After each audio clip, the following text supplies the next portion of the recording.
From D&D? Yeah, well, I run the Dungeons & Dragons community here at Meltdown. Fabulous. Yeah, it's really fun. It's evolved a lot since I started playing 17 years ago. So, yeah, so every Sunday we play Dungeons & Dragons here. Every Monday we do a life drawing class here. So this is kind of both of those things in one, because that's all I can think about every moment of the day. So this is your intermission from being pushed upon and sold to. Well, not really, because you should go to my big cartel site and buy my art. And so, click the yellow link, right? Where's the thing? Right meow. Right there somewhere. At the bottom of my pen, or brush, whatever. So, what I do in Monster Maidens is I draw for about 40 minutes, and I talk about Dungeons & Dragons. Usually I draw and then I voice record over. So we're going to see if I can actually do both at the same time. If you can see what's underneath this top layer, it is a chimera. And the cool thing about the chimera is if you're playing Dungeons & Dragons, you get to make 3 attacks at the same time. You've got the head of a dragon, you've got the head of a lion, and the head of a goat. It also has a viper head on the tail, so I don't know why it's only 3 turns. The viper's kind of useless. The funny thing about this character is that it's really pissed off all the time, because it's one body run by 3.5 creatures. So for Monster Maidens, I turn all the monsters into females. So let's see if I can describe things to you on here. Usually it has a big mane for the lion's head, which is right here. So it's a lioness, no mane. Instead I chose a, oh man, what is that goat called? It's one they make called, oh yeah, cashmere goat. So I chose a cashmere goat because they were pretty fancy looking. And I can't remember the name. I should have done, I did research for this like 2 weeks ago, and then just ran in here with this idea, and I'm not explaining it very well. But it's got 4 horns, so it has this like headbutt attack that it does. And then the dragon I chose is a white dragon, and it's got this hangy, spiky thing on the bottom of its chin, and frost damage, blah blah, and you got the pissed off thing here. But the way you can really tell that this is a girl monster is it has the bottom part of a goat. So over here you've got some goat udder cleavage. I don't know if you can really see that, but yeah, well, you'll see it when I ink it. It's going to be kind of shiny, sticking out from between the back of the legs. So there's no nipple, because this is PG, right? And do whatever you want. Oh. Well, this is PG. I'm going to be appropriate by putting goat cleavage in the back, right here, you know, behind the hair and behind the viper tail. Oh, honey, we're really not shy about cleavage around here. But there's no nipple in any of this. Okay. Which is funny, because I did a Eye of the Beholder for one of these. It hasn't gone up yet, but it's like a bunch of eyes with long girl eyelashes, big Satine lips, and just the bottom part is all boobs. It's just covered in boobs. It's really silly. Cool. But something happened while I was making it, and I had to stop halfway through. I think I ran out of tape or something silly. Oh, wow. Well, with a female beholder, that would be a lot of eyeliner, a lot of eyelashes. And who's going to put the eyeliner on? I know. Right? And the beholders are really bossy too. They're not like, you know, they don't really work for anybody. I'd like to see a beholder show up on RuPaul's Drag Race. That's amazing. That would be funny, wouldn't it? A drag version of beholders. That would be a really good animated thing. I should totally do that. That's an idea. You're a genius. Sometimes. We're making history right here, guys. Satine Phoenix, ladies and gentlemen. Satine Phoenix, history maker and inker. Oh boy, this is kind of hard. The talking. So you guys can enjoy this. If you want, you can go to my brother's website and download some music. He does the music for my Monster Maidens. His name is AJ Sorbello. AJ Sorbello, or wait, it's sorbellomusic.com. SORBELLO music.com. And he's got a bunch of cool stuff, or you just Google him if his website's down. I haven't been to his site in a long time. I'm a bad sister. But I'm a good sister in that I use all of his music for whatever I want. Is that a good? I'm an older sister. Yeah. So yeah, put some music on. Have a nice time searching my Big Cartel site. Oh, this is really complicated. Is there anyone in the chat room that wants to say hello? Ask me any questions. I don't know how this stuff works anymore. I'm not really a pusher of things. I'm just a maker of things, and then I guess I push it after that, but not really. I'm learning this game. How do people normally do it? Well, exactly. I want to be different. It just goes through phases. Like the chat room just explodes after a bit. That's quiet. Indeed. I can talk about Dungeons and Dragons. I can talk about. What do you guys want me to talk about? If you check out my shopping cart on Big Cartel, you can order prints of my illustrations, or you can get the original. Like this print is going to be $15, but the original is going to be $200, and I'll even sign it.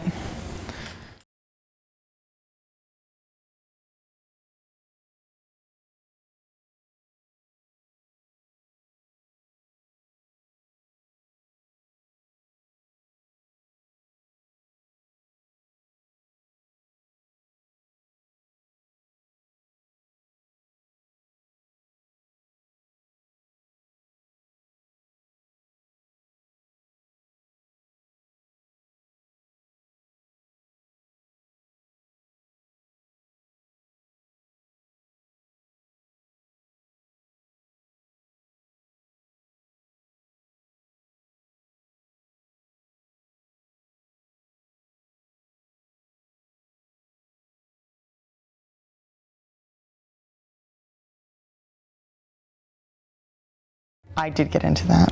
We've had the zombie fad now. Who's going to be next?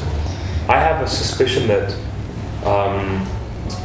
maybe nanorobots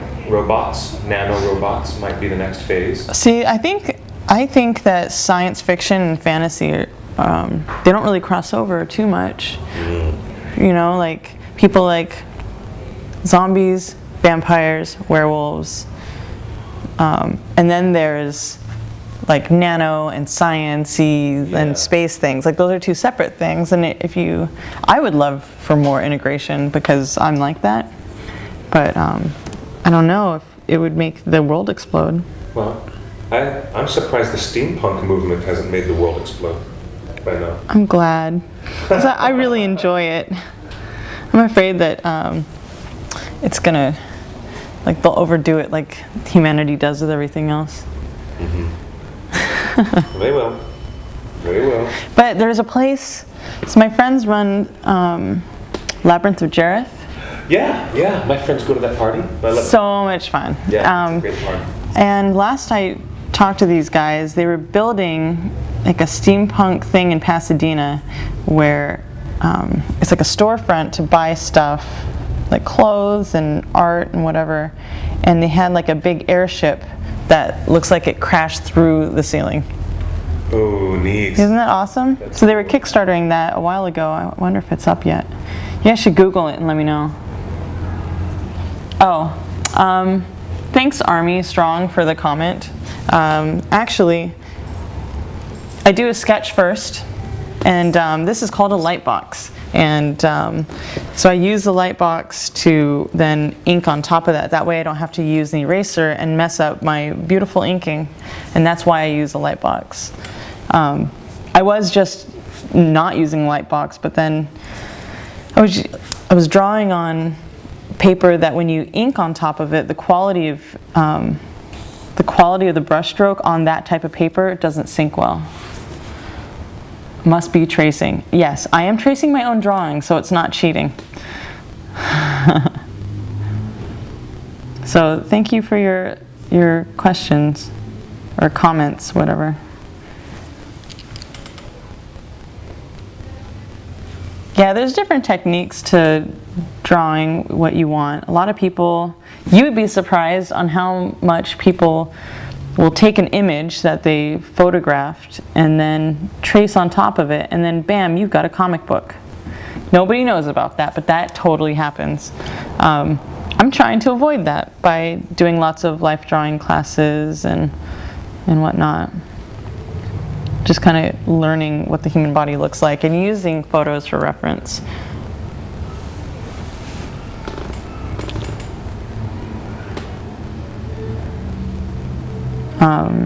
It's an interesting connection between Gary Gygax and the Dungeons and Dragons approach to monsters and their environments and their behaviors, and J.R.R. Tolkien, which is the world that I'm very much living in. For fans of the OneRing.net, there's a really strong symbiotic connection between their love of Middle Earth and that mythology that Tolkien did, and the way the creators of the D&D game originally were inspired by Tolkien and those monsters in his world. And there's some really great, the entire orcish race, as they live in D&D, I think is pretty much drawn from Tolkien's Legendarium, don't you think? Yeah, I think so too. And his are based on like familiar myths that he personalized, right? Yeah. Familiar pieces of folklore and legends from Northern Europe and Grimm's fairy tales. The big innovation that Tolkien did was changing the nature of elves. Yeah. Elves used to be little tiny fairies with sprites and wings down in the garden. But Tolkien invented elves that were tall and noble and immortal. And that's the elf warrior class that we have in D&D today. All right, this person's like, she didn't draw that. Okay, person over there. This right here, where is it? There you go, yeah, back there. Okay, so this is the original drawing. This is the pencil that I used. You probably can't see it because the focus is all messed up. So I take this and I put it into Photoshop and I darken it and I make it bigger so that I can ink it at a better quality. And then from there I use a light box and I trace it, and then from there I take it. Oh, okay, thanks, Army Strong. You're kind of a douchebag, so I'm just gonna ignore you. But the process for everyone else that does care or whatever, I take it here, I scan it, I ink it, scan it in Photoshop, put it into Illustrator, take that line work, turn it into vectors so that I can blow this up into any size I want. I can make a big billboard of it.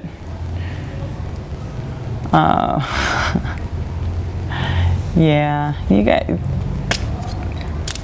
Is there a moderator? No, but I can be one. I can certainly take care of that if you want. Yeah, because this person's being really weird. Being whack? Yeah. Okay, wacky bird. Yeah. No wacky birds on this show. Let's see now. So, if everyone wants to see my other drawings, yeah, you can go ahead and just take it. Let's do it this way. So, Army Strong. Let's go back to yeah. Oh, here we go.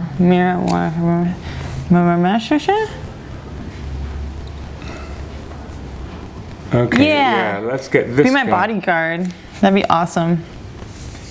You know what? So does that make it? So that just says that person's being a butthole. You know what? As far as who we are, we have to enter the chat. That's what we have to do. Oh. Hey, I'm learning about this. So for everybody out there that is watching, just came in, I'm the quiet intermission, the less pushy intermission, I don't know what to call it. Nobody's really pushy. We're all selling really awesome things here. I'm just the quieter one.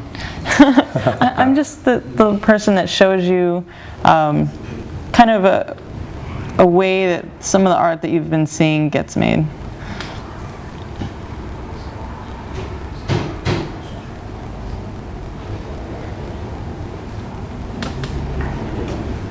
You can check out my other work at satinephoenix.bigcartel.com.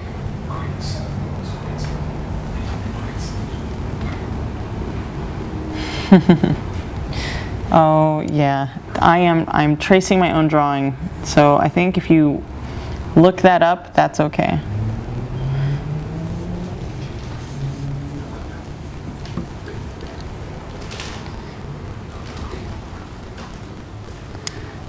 Okay, I'm gonna kick out Army. Army, He's been banned. Bye-bye. I'm banning you. Oh, you already banned him? Yeah, he's gone. Okay. He's been banned, so yeah. How do you mod this person? She's gonna. Are you a girl or a guy, Melora? I don't know how to mod you. He has to do that, Justin. Which one? Melora? Milo. Yeah, make her. Okay, thank you, Milo. You're a moderator now. Thank you. Milo, I like that. Milo. Then you're not a him or a she or a shim. You're a shim. Jim. Yay, she's a she. Thank you. So, yeah, I am tracing my own artwork, and that's just how you do it when you want really clean inks. I don't know if you can see it if I turn it off. Can you see? You just see the ink. Yeah, so then you can see the ink there. And that's what you want to see. You don't want to see a bunch of like eraser lines, and you don't want to erase so much that the ink actually smears or whatever. This is a more true way to do it. I mean, there's no real way to do it. It's whatever works for you personally as an artist. But if you ever see pencils from a lot of comic books, they're all over the place. There's just lines everywhere, and you can't really, like, you know, the inker is the one that kind of makes sense of it all.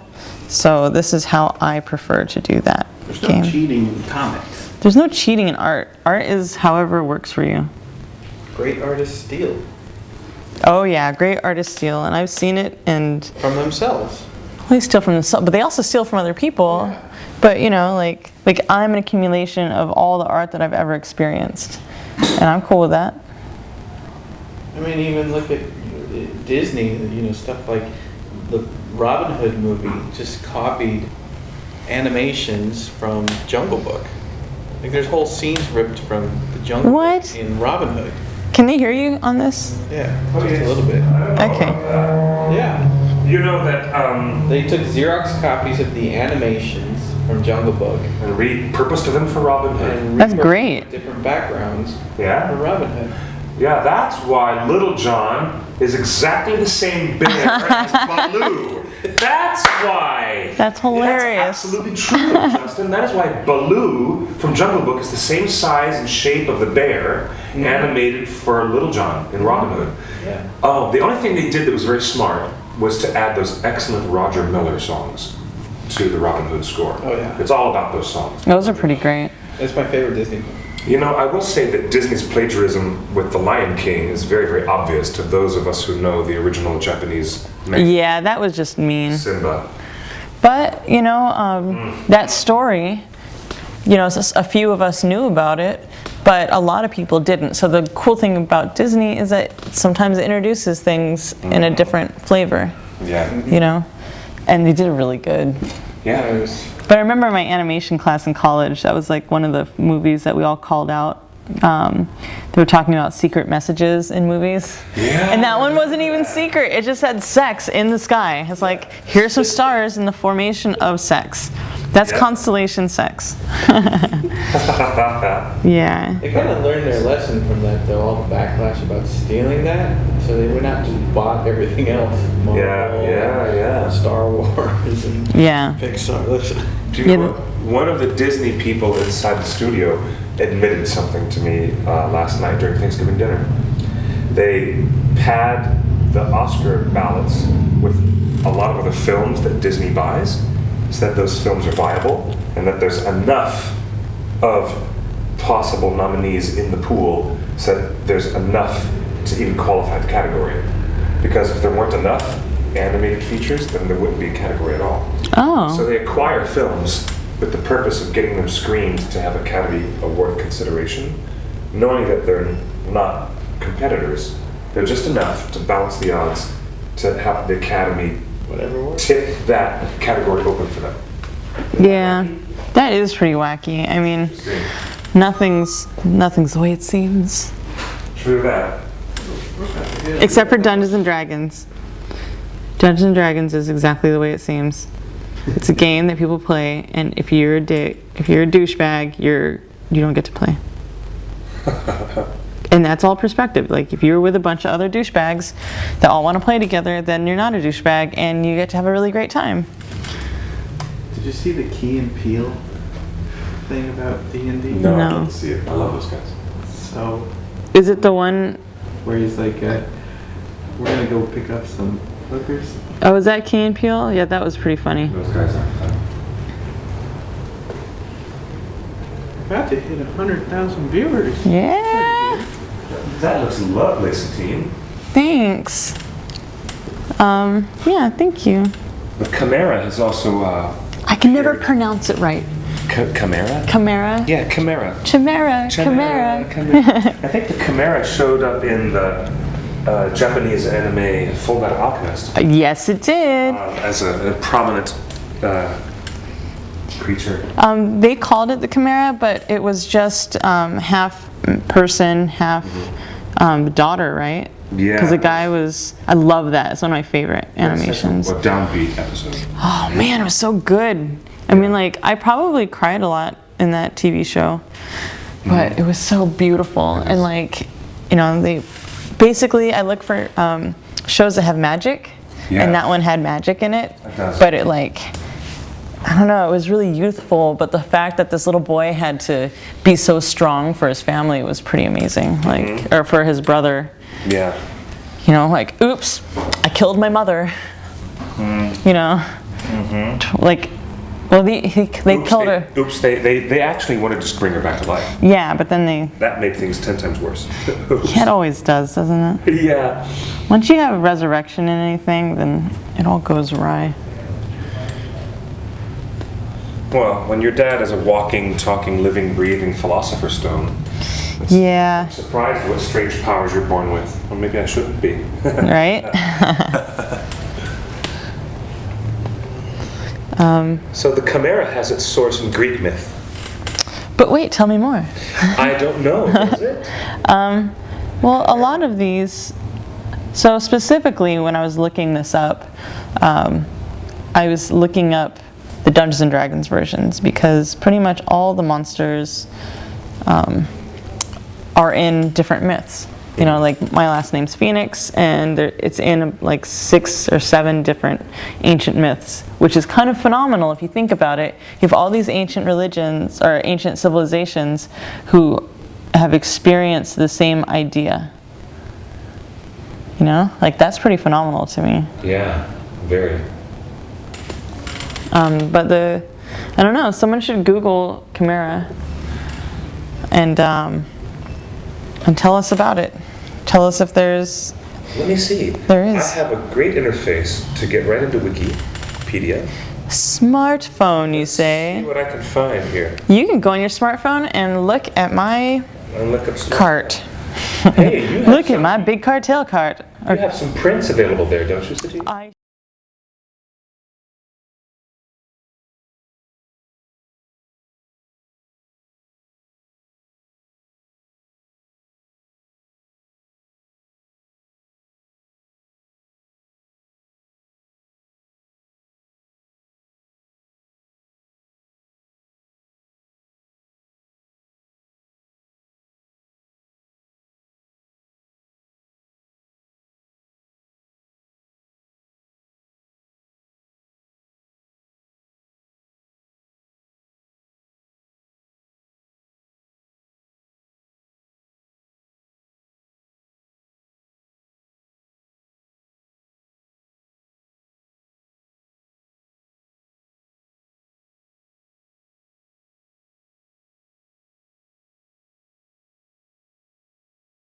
We would never have discovered John Kay or Aeon Flux creator.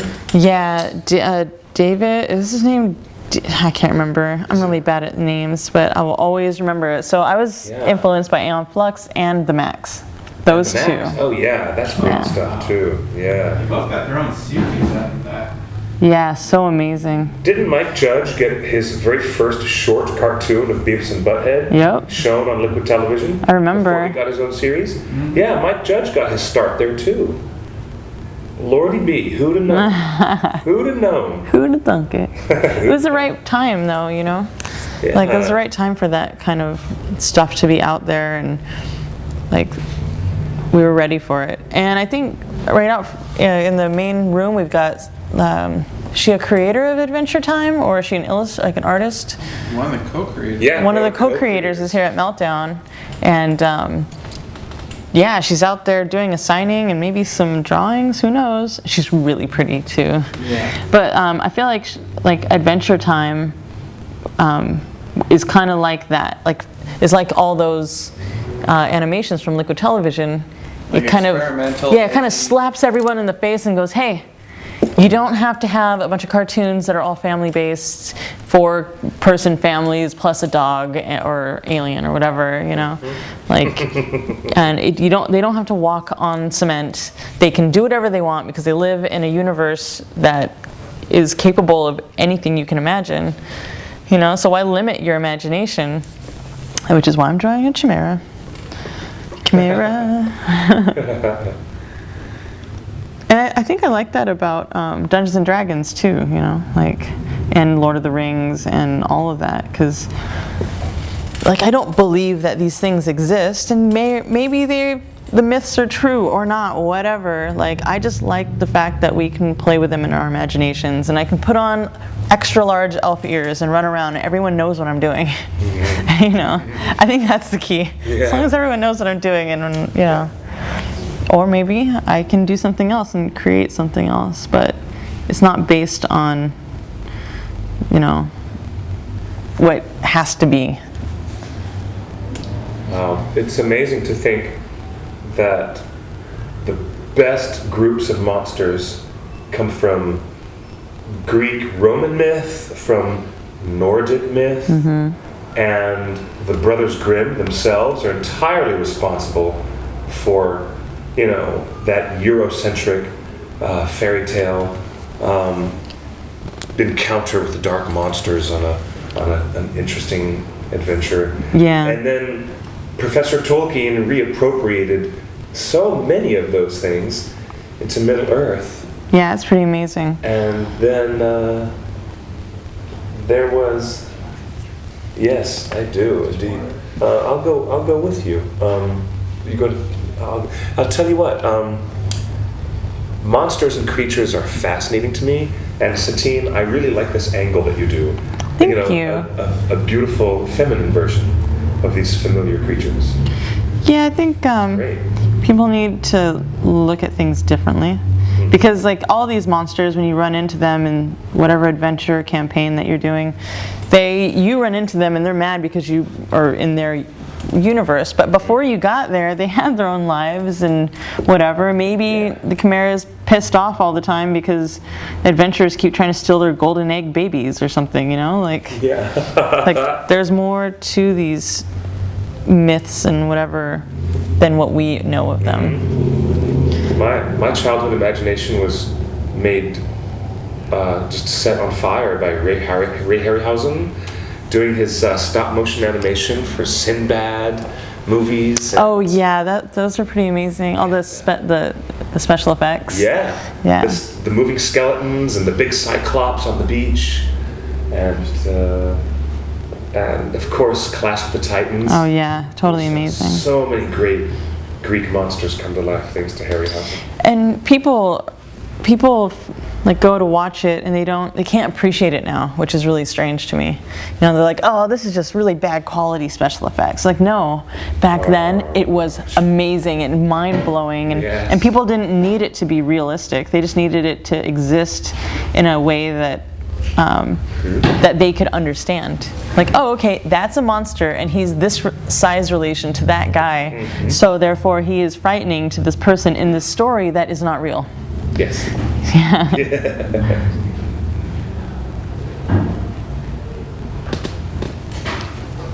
So Well, I just love the days when, you know, Disney put all their senior artists on these little television shows called the Disney Afternoon, because they weren't doing much in theatrical films for Little Mermaid. So they're like, well, we got all this talent, but we don't want to let them go, so let's give them something to do. So they all just went and made really cool animated TV shows. Yeah. You know, Gummy Bears and DuckTales. oh yeah, those were amazing. Rescue Rangers. and Brainwash Fox is here talking about wizards, and I make it a point to watch that at least every 6 months.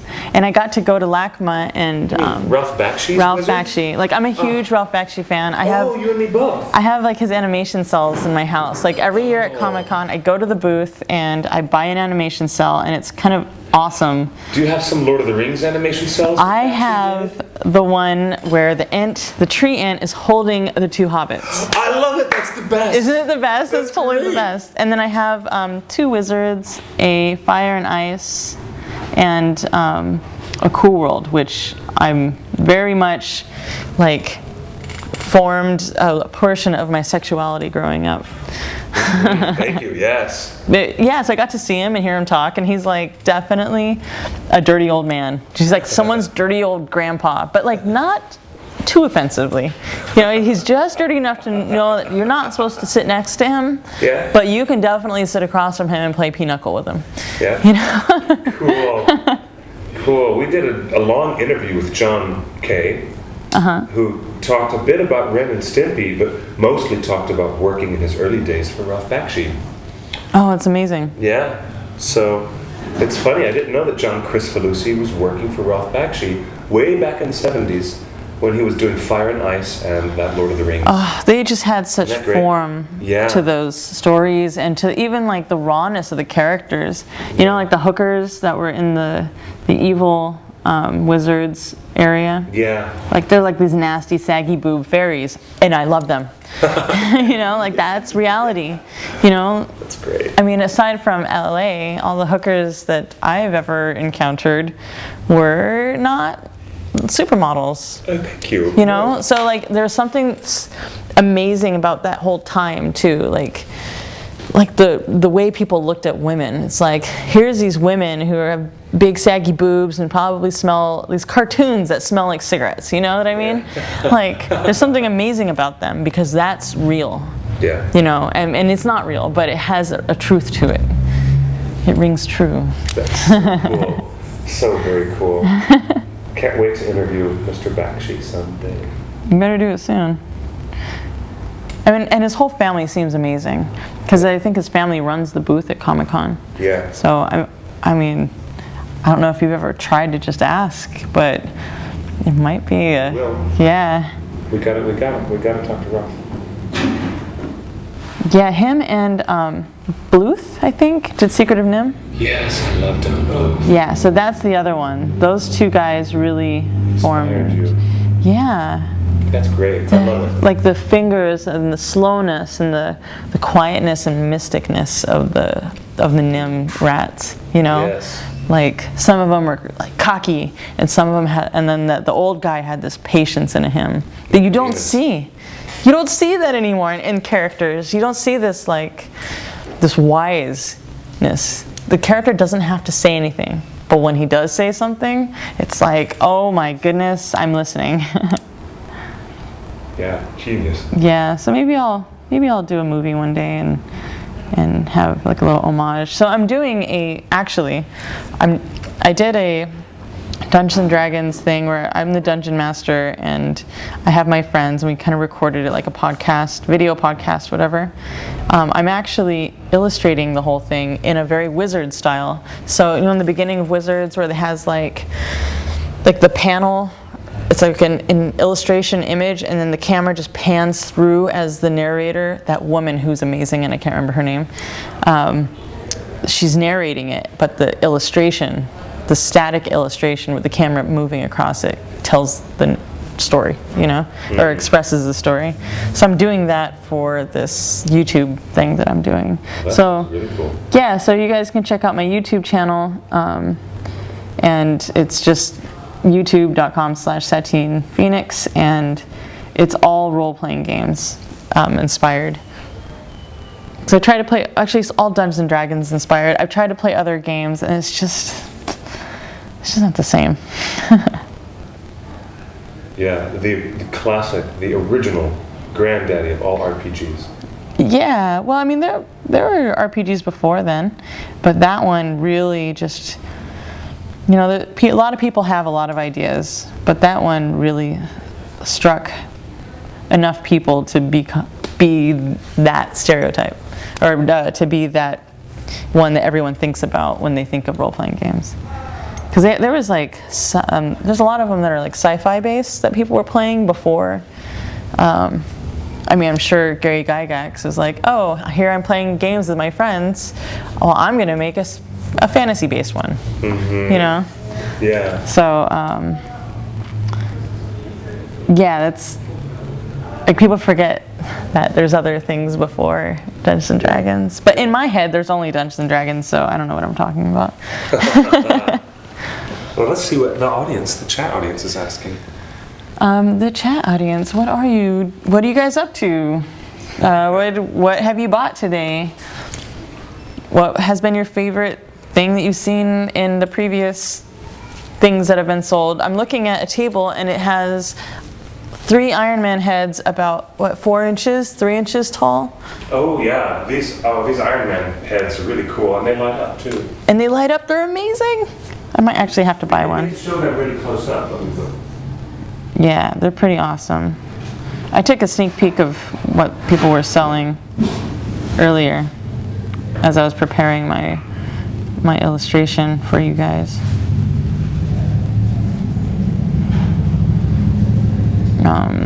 Blah blah blah. Dungeons and Dragons, fairy tales, and fantasy. Buy my art. Support those who support and love fantasy things. You can go to my website, satinephoenix.net. My Big Cartel site, it's a Satine Phoenix. .bigcartel.com. Brainwash, you got a Neon Genesis. Oh, that's so cool. There's an anime that I really want. Fushigi Yugi. I remember I really liked that one. It was like a kind of like a soap opera-y anime. I think it's been so long since I've watched it that I don't really remember what it's about anymore, but all I remember is that I really want the box set.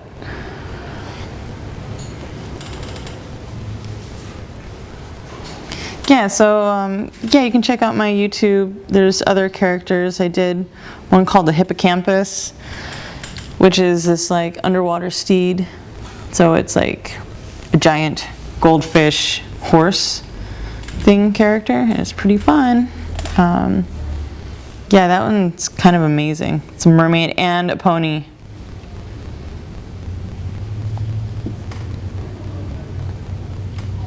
Sorry, it's hard to do these lines and talk at the same time. I forgot that when I draw, I kind of hold my breath so I don't mess up my lines. But it's not conducive to talking and soloing and whatnot.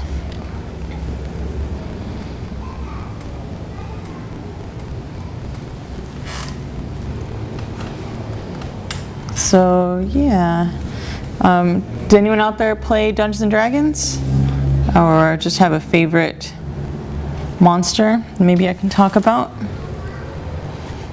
I drew my one girlfriend as a were-tiger. That one I really enjoy because it's I mean it's like a girl version of a werewolf. I don't know many girls that want to be werewolves, but I know a lot of girls that want to be were-tigers. Let's see where I'm at here. I don't know if you guys can see this, but this is the basic outline. So I'm going to do the outline of this animal, and then I'm going to go back through and do the details. And I think I've got about 15 minutes to do that. And I guess I'm much slower when I'm talking. But this is what's happening. Okay, let's see how to do this. So I'm like working on a bench, so. Oh my goodness. So yeah, put on your favorite CD and just veg out on my line work, which you can buy at my Big Cartel site.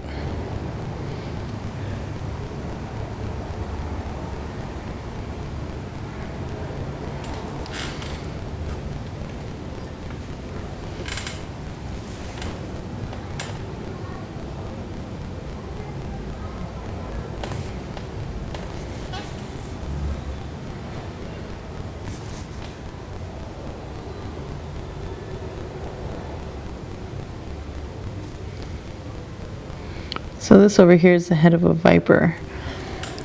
And I went to do some research on the viper, and you know, you can't just type in viper and expect to find a generic image of a viper. There's like a million different kinds. So it's kind of hard. Hopefully I did it small enough that, and it looks generic enough to pass off as a viper.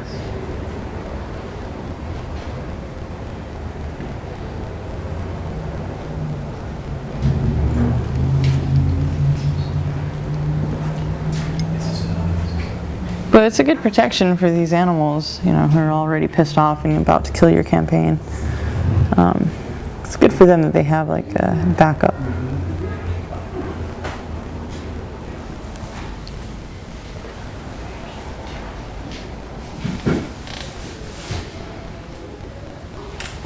So why don't you guys tell me what your favorite monsters are from whatever TV show, movie, or Lord of the Rings, or role-playing game? Very, very cool. Thanks, man. Very cool.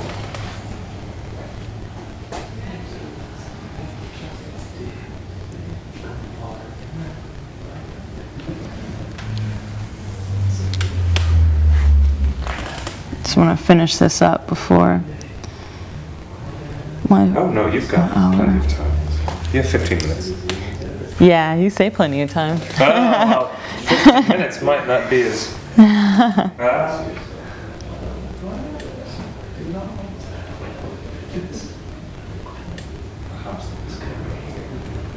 So now I'm doing the goat, the rear goat feet. I hope you guys had a good Thanksgiving.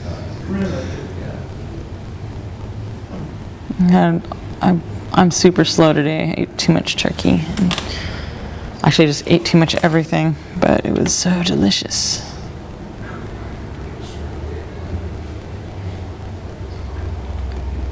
If you guys do like what you see, you guys should hang out with me on Twitter and Facebook. Everything's just /Satine Phoenix, so yeah, come out and say hi. I'm really friendly. I sit home and just make art all the time, so I like to chat on those forums. And if you want me to draw something specific, yeah, just ask. I've got like pricing on my website, and there's a ton of prints on my Big Cartel site. Oh, thank you. I want to see some cool D&D she monsters on your YouTube channel. Is that where I can find more good stuff? Yeah, it's Phoenix Satine. Satine Phoenix. Ah, okay. You don't do the backwards forwards thing like I do with mine. Okay. No. Yeah, Satine Phoenix. Satine Phoenix. Satine Phoenix. So it's youtube.com/Satine Phoenix. That's correct. Excellent. Yeah. There's other stuff, like I lived in Australia for a little while, so I've got some funny little escapade things where I'm like chasing bats. There's like this really cool thing in Australia by the Sydney Opera House. There's like an acre's worth of bats that live there in the trees. I'm talking like they were flying around me like pitch black. Like the aliens in pitch black when they're walking, just like that. Really? And they don't touch you, but they'll come like within a couple inches of your face. And So, wow, more than that Christopher Nolan Batman Begins thing where the little boy's surrounded by all his bats swarming around him and he's tripping balls. yeah, except for I wasn't tripping balls. It was like real life. That's really beautiful. The bats are beautiful creatures. Yeah, they were pretty awesome. When we went to Carlsbad Caverns, you could go outside the canyon, outside the actual cavern opening, and sit in this outdoor amphitheater where people watch and wait for the sun to go down, and then the bats do a massive fly out. I love it. The audience watches them flee. It's amazing. Yeah. It's so beautiful, and they don't care. Yeah, they're just going to look for bugs and Yeah. things to eat. I used to be afraid of things, bugs and the dark and all that.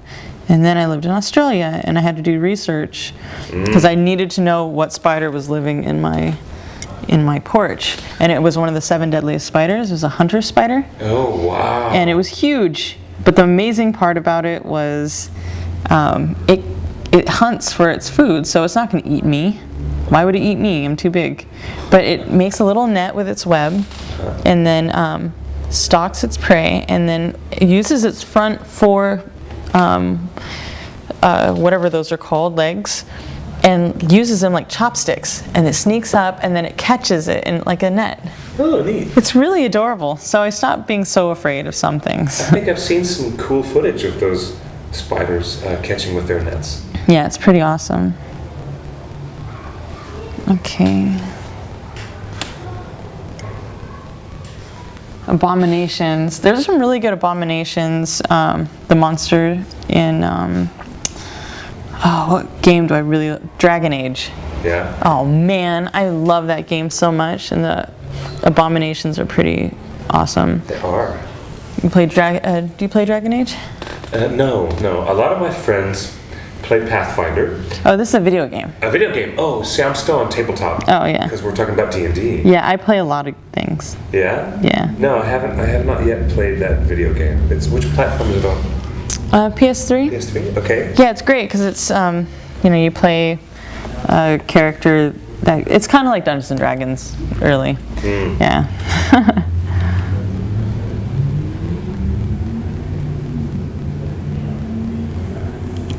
Okay, here's the udder. There's a very, very cool game I'd like to show you sometime. It's called Dragon Dice. Dragon Dice. You had me at Dragon Dice. Dragon Dice it includes all the best qualities that we love about tabletop games. It's a fantasy battle game, and it uses the abstractions of the dice to represent the playing pieces. Ooh, I like it. Tell me more. The dice represent the soldiers and the monsters and the dragons. And for example, all the square 6-sided dice are all soldiers, and they come in different fantasy races: dwarves, lava elves, goblins, undead, Lava elves. Amazons, coral elves. There's a whole bunch of different ones. And tree folk. And then the dragons are 12-sided dice. And on the 12 sides of it, there's the pieces of the dragon's body mapped out on a dodecahedron. Ooh. So yeah, there's a claws for the front, claws for the back. There's a tail and another tail.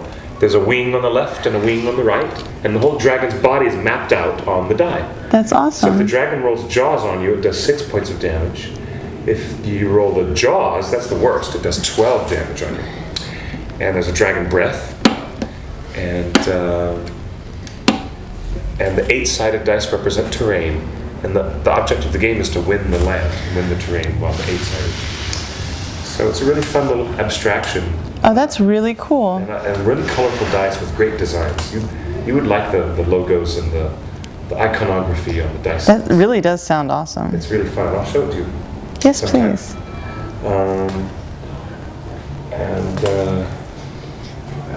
There's a chimera creature. An actual 10-sided die that has some chimera things that it can do. There's a beholder. It's a 10-sided die. And each one of the faces represents a different eye stalk and its different power that it can do. Oh, that's awesome. Yeah, there's some delightful D&D influence on the game. That's super fun. It was published by D&D company TSR. I remember TSR. Back when they were TSR, before they were absorbed by Wizards of the Coast. And Dragon Dice, they were trying to compete with the Magic the Gathering marketplace. They figured, oh, you guys can make a collectible card game that's really fun, so let's make a collectible dice game that's really fun. Did you ever play Neverwinter Nights? I did. Yep. Neverwinter Nights? 1 and 2. Oh, yeah. Crazy. Hey there. You want to be my swag partner for the famous Monsters Hour? Swag? I mean, like, do you want to Co-host. do the thing with me? Absolutely, And I yeah. can't do it for myself. I freak. Yeah, we had this. That's so funny. The disembodied voice of Holly Interlandi, ladies and gentlemen. Don't be freaking. Yes, I'm you heard I'm that. your Jiminy Cricket. I'm right by you. Yay! I'm right He by is. He's a super handy man. Ooh. Coming up next, we have the Juice Box guys, who have an energy drink and a punk rock album. Wait. An energy drink and a punk rock album? Yeah, and like any punk rocker in LA, they're gonna show up and be, I just have a feeling, they're gonna be just a whirlwind. Amped. They're going to be amped. They're gonna come in and they're just gonna be like, blah. So, my dear audience on the XSN Shopping Network, thank you for joining us today. This is the cerebral and interesting. Intimate moments with Satine. Yeah, this is definitely the most cool.